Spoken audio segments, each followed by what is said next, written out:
சுண்டல் மசாலா எப்படி செய்து பார்க்கலாம். 2 வெங்காயம், 2 தக்காளி, 4 பல் பூண்டு, 4 துண்டு இஞ்சி, ஒரு பச்சை மிளகாய் போட்டு நைஸ் பேஸ்ட்டாக அரைச்சி வச்சுக்கோங்க.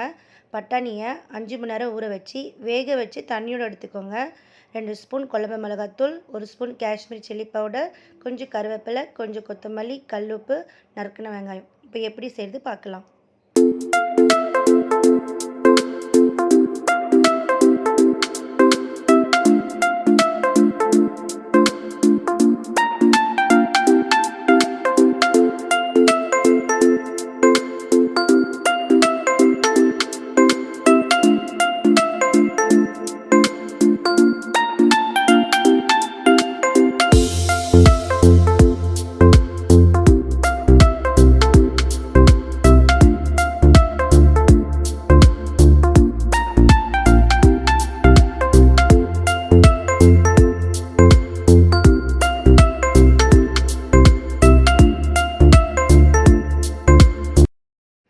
சூப்பர்மா.